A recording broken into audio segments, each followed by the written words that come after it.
हम अपनी वीडियो को शुरू करते हैं यानी क्लास को शुरू करते हैं, अगर चैनल को सब्सक्राइब नहीं किए हैं तो कर लें और लाइक ज़रूरी है। अगर आप वीडियो नहीं भी देखते हैं तो लाइक ज़रूर कर दें प्लीज़, कृपया करके, ताकि हमारी वीडियो अन्य लोगों तक की पहुंच सके यानी रीच कर सके हमारी यूट्यूब पे वीडियो। ठीक है, तो बस इतनी ही मेरी आपसे रिक्वेस्ट है कि आप लाइक ज़रूर करें मेरी वीडियो को, और देखें या ना देखें ये ज़रूरी नहीं है।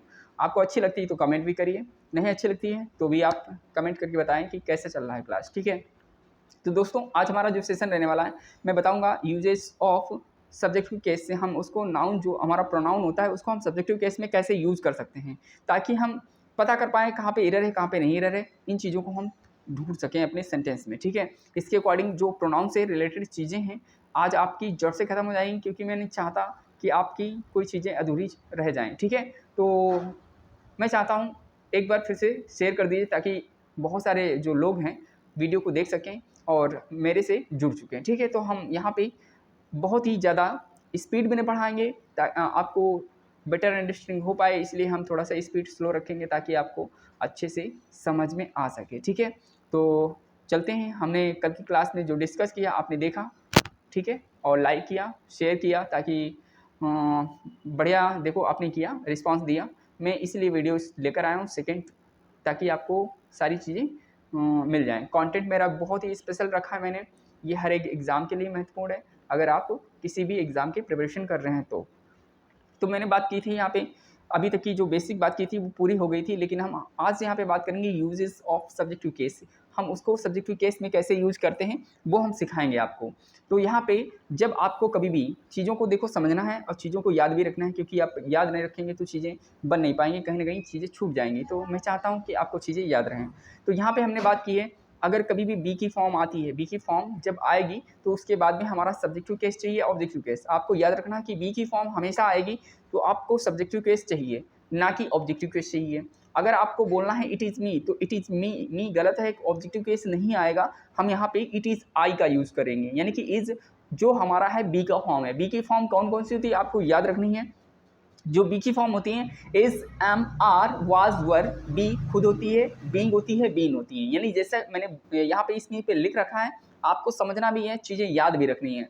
देखो बी की फॉर्म जितनी होती है यहाँ पे आपको लिख रखी है मैंने, उसको याद करना है। Is, am, are, was, were, be, been, being, ये सारी बी की फॉर्म है। अगर ये कभी भी आती हैं तो इनके बाद में हमेशा ऑलवेज 100% आपको सब्जेक्टिव केस ही यूज़ करना है। सब्जेक्टिव केस क्या होते हैं, he, she, it, I, we, you, we, they. मैंने आपको सिखाया है पहली क्लास में, वही आपको इंप्लीमेंट करना है, चीज़ें याद रखनी है। फिर हम इससे बनने वाले एरर को फाइंड करेंगे, PQRS सेट करेंगे, बहुत सारी चीज़ें जो प्रोनाउन से रिलेटेड है, नाउन से रिलेटेड, वो हम कराएंगे। कंटिन्यू क्लास होती रहेगी हमारी। तो मैंने बात की यहाँ पे आपको कभी भी बी की फॉर्म दिखती है तो आपको हमेशा याद करना है कि सब्जेक्टिव केस चाहिए। सब्जेक्टिव केस क्या होते हैं आपको पहले से पता है। मैं फॉर एग्जांपल देखता हूँ, आपको दिखाता हूँ। जैसे कोई भी सेंटेंस हमारे पास आया, it was me who had brought you home. यहाँ पे थोड़ा सा मैं आगे बढ़ा लेता हूँ ताकि आपको दिख सके और अच्छे से पहचान सके। ठीक है, मेरे पास एग्जाम्पल है, मैंने जो सिखाया उसको इम्प्लीमेंट करते हैं कैसे, आइए देखते हैं। मैंने आपको समझाने की कोशिश की, प्रयास किया हुआ है कि it was me who had brought you home. मतलब कि आपको मैं बता चुका हूं, कभी भी वाज या बी की फॉर्म आएगी तो हमें सब्जेक्टिव केस चाहिए होगा, ना कि हमारा ऑब्जेक्टिव केस। तो मी नहीं होना चाहिए, यहाँ पे आई होना चाहिए। मैंने लिख रखा है साफ शब्दों में। अगर आप चाहते हैं कि इसको अच्छे से समझने के लिए तो आपको याद रखना बी की जो भी फॉर्म आएगी हमेशा, तो उसके बाद हमारी क्या आने वाली है, उसके बाद सब्जेक्टिव केस आने वाला है। सेकेंड सेंटेंस देखिए फॉर एग्जाम्पल के लिए, it was them who were running were fast. तो इसका मतलब ये हुआ कि इट वाज क्या है, हमारी बी की फॉर्म है। बी की फॉर्म जब आएगी तो हमेशा क्या ही आना चाहिए, देम नहीं आना चाहिए। देम हमारा क्या है, ऑब्जेक्टिव केस है, तो हमें ऑब्जेक्टिव केस नहीं लेना है, सब्जेक्टिव केस लेना है। तो सब्जेक्टिव केस हम लेंगे तो यहाँ पे हम दे कर लेंगे तो हमारा सेंटेंस यहाँ पे सही हो जाएगा। यानी कि हमारी एरर पार्ट अगर ढूंढा जाए तो हमारा एक सेशन में क्या रहेगा, एक सेक्शन में हमारा रहेगा एरर। ठीक है, तो ऐसे हम लोग टैकल करेंगे। फॉर एग्जाम्पल के मैंने और भी सेंटेंस लिए हुए हैं ताकि मैं आपको बेटर अंडरस्टैंडिंग करा पाऊँ। जैसे मेरा लिया हुआ है इट इज़, यानी इसका मतलब होता है कि जब इट पोस्टॉफी एस लगा हो तो इसका मतलब 3 निकलता है। एक तो होता है इट इज़, एक होता है हमारा इट वाज, एक होता है इट हैज़। तो इन चीज़ों को हम क्या करेंगे, सीखेंगे और इसको हम इम्प्लीमेंट करेंगे ताकि हम आपको बढ़िया एग्जाम में स्कोर करा पाएंगे, यानी अच्छे मार्क्स दिला पाएँ। तो मैंने बात की जब इट लिखा हो, अपॉस्ट्रॉफी लिखा हो एस, तो इसका मतलब होता है इट इज़, और होता है इट वाज, और होता है इट हैज। कहाँ पे क्या यूज़ करना है ये आपको पता चलता रहेगा जब वीडियो आप देखते रहेंगे पर डे। तो मैंने बात की पहला सेंटेंस, यहाँ पे एग्जांपल में ले लिया इट इज़ हिम लिखा था, तो यहाँ पे हिम क्या है, गलत है, यहाँ पे होना चाहिए था इट इज़ आई। क्या होना चाहिए, इट इज़ आई। जैसे यूज ऑफ सब्जेक्टिव केस करना हो तो इन सब के बाद में क्या आएगा, सब्जेक्टिव केस आएगा। ठीक है, तो इतनी बात समझ में आ चुकी है, क्योंकि मैं आपको नोट्स जो मेरा है हैंड रिटन बहुत ही अच्छा है, आप अगर इसको देखते हैं तो आपको समझ में आ जाएगा, कोई टेंशन नहीं है। ठीक है, मैंने आगे बात की है, इट इज़ में लिखा था तो मी नहीं होना चाहिए, यहाँ पे क्या होना चाहिए, आई होना चाहिए, क्योंकि वो हमारा इज़ क्या है, हमारा बी की फॉर्म है। जब बी की फॉर्म आएगी तो हमें यूज करना है सब्जेक्टिव केस, ना कि ऑब्जेक्टिव केस। ऑब्जेक्टिव केस कहाँ पे यूज करते हैं वो हम आगे बताएंगे इसी पार्ट में। ठीक है, मैं बात कर लिया हूँ सब्जेक्टिव केस, मैंने सिखा दिया आपको, अब हम सिखाते हैं, आपको सिखाने का प्रयास करते हैं। सीखना आप पे डिपेंड करता है, आप कितनी जल्दी सीखते हैं चीज़ों को, मैं सिखाने का प्रयास कर सकता हूँ केवल। देखिए यहाँ पे लिखा हुआ है मेरा पहला, जब हमारा प्रोनाउन होगा तो कैसा होगा, यूज ऑफ सब्जेक्टिव केस, यहाँ पे नहीं, यहाँ पे होना चाहिए था ऑब्जेक्टिव केस, तो हम यहाँ पे लिखना भूल गए थे, तो आपको याद रखना है कि हमारा यहाँ होना चाहिए था ऑब्जेक्टिव केस, क्योंकि सब्जेक्टिव केस हम सिखा चुके हैं।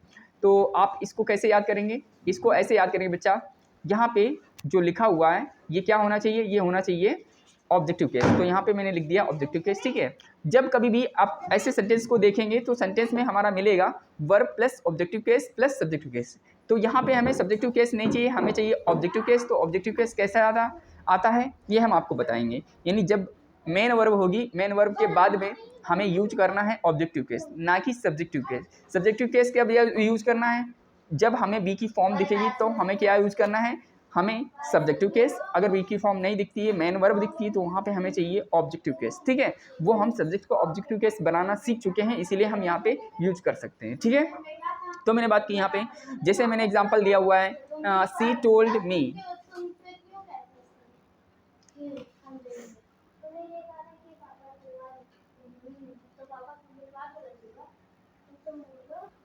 मैंने बात की यहाँ पे ऑब्जेक्टिव केस, तो ऑब्जेक्टिव केस वर्ब के बाद आते हैं। जब भी आपको वर्ब दिखेगी तो आपको हमेशा यूज करना है, क्या यूज करना है आपको ऑब्जेक्टिव केस। तो मैंने बताया आपको, जैसे सी टोल्ड आई नहीं होना चाहिए, सी टोल्ड मी होना चाहिए। इस सेंटेंस में हमारा एरर फाइंड हो जाएगा, यानी कि हमें टोल्ड मिला एक वर्ब, और वर्ब के साथ में हमें चाहिए क्या, एक चाहिए हमें ऑब्जेक्टिव केस, जो कि मैंने बता रखा है कि हमें चाहिए ऑब्जेक्टिव केस। अगर अगला हम देखते हैं, सेंटेंस लिखा हुआ है सी स्कोल्डेड, योर लिखा था एंड आई लिखा था, तो हमें यहाँ पे वर्ब मिला, वर्ब के बाद में हमें चाहिए ऑब्जेक्टिव केस। जो योर लिखा था वो हमारा पॉजिटिव डिस्क्रिप्टिव था, लेकिन वो गलत था, हमें यहाँ पे करना है यू एंड मी करना है, तो हमारा सेंटेंस सही हो जाएगा। आगे हम बात कर लेते हैं, यहाँ पे जो बात करने जा रहे हैं वो हमारी है प्रीपोजिशन की।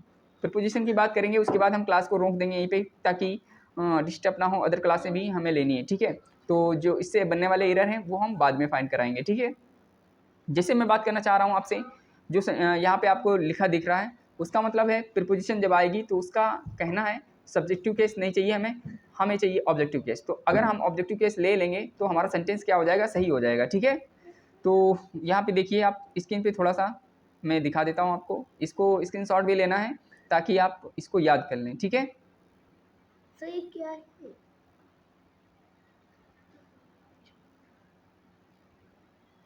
Sir video